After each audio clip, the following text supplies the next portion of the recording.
warahmatullahi wabarakatuh. Selamat sore pemirsa Jiwa Muda Semangat Berkarya. Senang sekali dapat berjumpa dengan pemirsa dalam program Orkestra, obrolan keberkahan dan spirit Ramadan.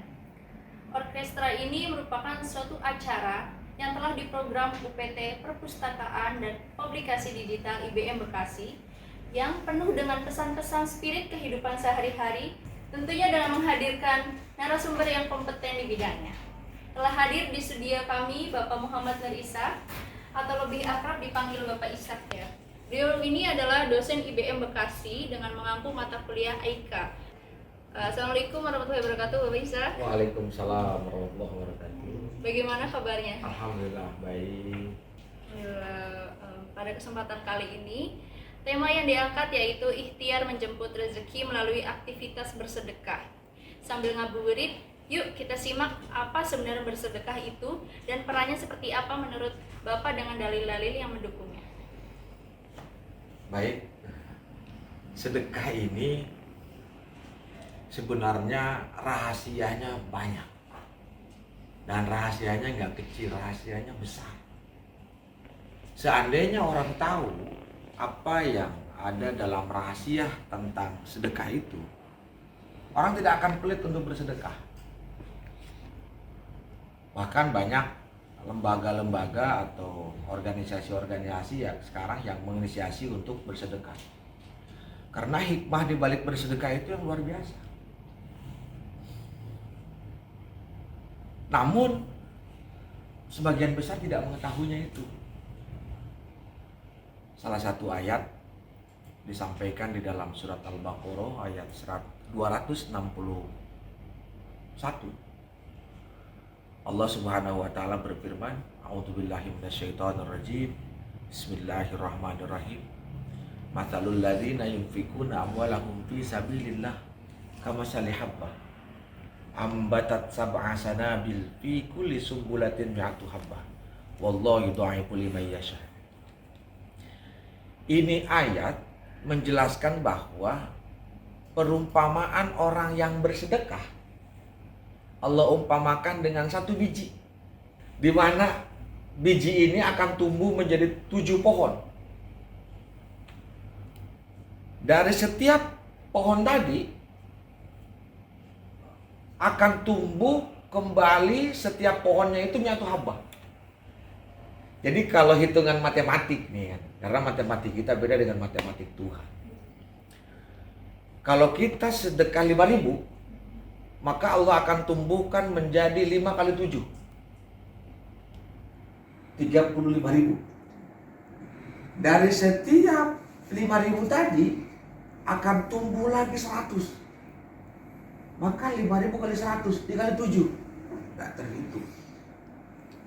Begitu besarnya imbalan atau balasan dari Allah bagi orang yang bersedekah. Tapi orang tidak mengetahui dan tidak menyadari hal itu. Mungkin hanya sebagian orang saja yang tahu dan mengamalkan ini sehingga menjadi sebuah rutinitas dalam kehidupan dia menjemput rezeki dan bersedekah. Banyak dalil yang menjelaskan bahwa yang barang siapa yang bersedekah di pagi hari didatangi malaikat dan Allah mudahkan segala urusan. Masih banyak yang lainnya. Kira-kira ini pengantar tentang menjemput rezeki atau hidup bahagia dengan bersedekah. Apa yang dijelaskan oleh Pak Ishak ini sangat menarik ya pemirsa. Lebih menarik lagi jika kita simak terlebih dahulu pesan-pesan yang akan lewat ini. Institut Bisnis Muhammadiyah atau IBM Bekasi sejak diresmikan oleh Profesor Dr. Haji Abdul Malik Fajar MSc.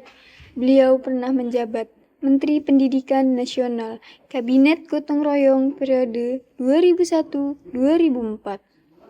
Gedung IBM Bekasi diresmikan pada tanggal 6 Juni 2015 Masehi, bertepatan dengan tanggal 19 Sya'ban 1436 Hijriah. IBM Bekasi yang kini telah memasuki usia ke-9 terus melangkah, bergerak, dan berkembang. Saat ini memiliki 2 kampus. Kampus 1 Jalan Sersan Aswan. Untuk Fakultas Teknik dan Komunikasi dengan Prodi Ilmu Komunikasi dan Teknik Informatika. Kampus 2, Jalan Dewi Sartika. Fakultas Ekonomi dan Bisnis dengan Prodi Akuntansi, Manajemen Ekonomi Islam. dan Ekonomi Pembangunan. Tahun akademik 2023-2024, IBM Bekasi membuka pendaftaran mahasiswa baru. Jangan ketinggalan, segera mendaftarkan diri. Kuliah sambil bekerja, bekerja sambil kuliah, pasti bisa. Bagi yang lulusan SMA, SMK, MA, atau yang sederajat, dapatkan beasiswa yang tersedia, serta menerima mahasiswa pindahan dengan biaya terjangkau. Hanya di IBM Bekasi.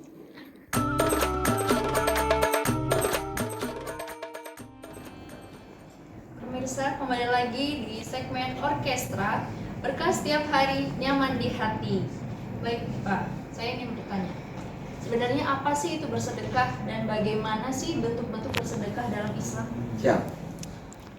Bersedekah itu banyak orang berpikir bahwa harus punya dulu baru bersedekah gitu ya.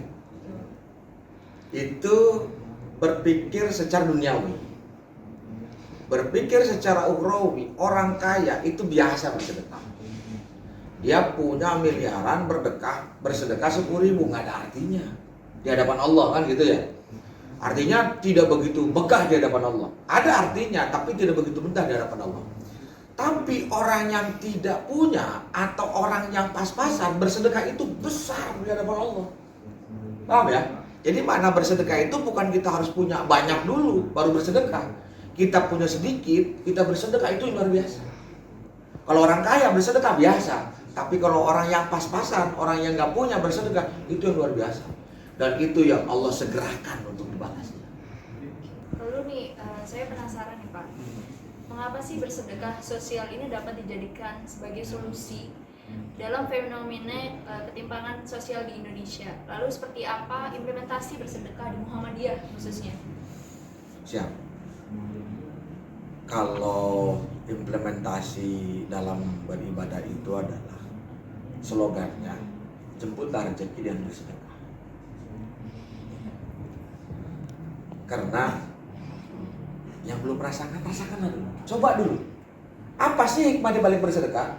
Jangan sampai hanya yang disampaikan oleh para ustadz, yang disampaikan oleh para kiai, yang disampaikan oleh para habaib. Silakan bersedekah, tapi tidak pernah mengalami gitu ya. Coba bersedekah, dawamkan atau istiqomahkan bersedekah itu nggak perlu besar tapi istiqomah. Mungkin sehari 2.000, mungkin sehari 5.000, nanti meningkat ke 10.000 per hari, menyisihkan uang saku kan gitu ya. Rasakan apa yang Allah balas. Karena setiap orang beda pendapatan balasan dari Allah. Ada yang bersedekah Allah murahkan rezekinya. Ada ketika orang bersedekah Allah lapangkan segala urusannya. Ada orang yang bersedekah Allah angkat penyakitnya. Maka asketisme atau spiritualisme ini akan dirasakan oleh orang yang melakukannya. Dia bersedekah, apa yang dia pengen? Ketika dia bersedekah, niatnya untuk apa? Untuk kesehatan kah? Untuk rezeki kah? Untuk melapangkan segala urusan kah? Allah balas. Luar biasa sekali pemirsa ya. Ini menarik sekali nih obrolannya. Mungkin sebelum kita penutupan program orkestra ini, Bapak ada sedikit pesan atau closing statement nggak nih buat pemirsa yang ada di rumah? Siap. Pesan terkait dengan sedekah. Karena memang saya sendiri juga diamanati di IBM ini sebagai lajisme. Sedekah itu adalah satu sarana untuk mendekatkan diri kepada Allah, untuk membuka segala permasalahan yang ada. Bahkan sedekah itu adalah satu sarana pembersih jiwa. Kalau ngelihat satu ayat, khudh min amwalihim shadaqatan, ambillah dari harta mereka itu sedekah. Di sini kalimatnya adalah ambil. Berarti ketika orang yang belum sadar dengan sedekah, orang yang belum sadar dengan zakat gitu ya, harus diingatkan. Karena Allah memerintahkannya adalah khudh min amwalihim. Ambil harta mereka. Nah saat ini karena memang belum memasyarakat bahasa ini, orang masih merasa bahwa ngapain sih maksa gitu. Padahal ayatnya adalah diperintahkan untuk ambil. Mungkin bahasa yang halus kepada mereka, ingatkan, mengajak, menyeru. Kemudian tadi menyampaikan hikmah di balik sedekah itu. Allah sehatkan, Allah mudahkan urusannya, Allah lapangkan rezekinya. Dengan catatan sedekahnya istiqomah. Luar biasa sekali ya, mungkin kita saling mengingatkan saja ya kepada pemirsa di rumah. Baik, sekarang sudah di penghujung acara nih Pak. Terima kasih atas waktunya, bisa meluangkan waktu di sini ya berbincang-bincang bersama kita. Tentunya buat para pemirsa saya ucapkan terima kasih banyak, dan saya Pamanda Tessa selaku host dan tim kru pamit undur diri. Mohon maaf bila ada kekeliruan. Selamat berbuka puasa.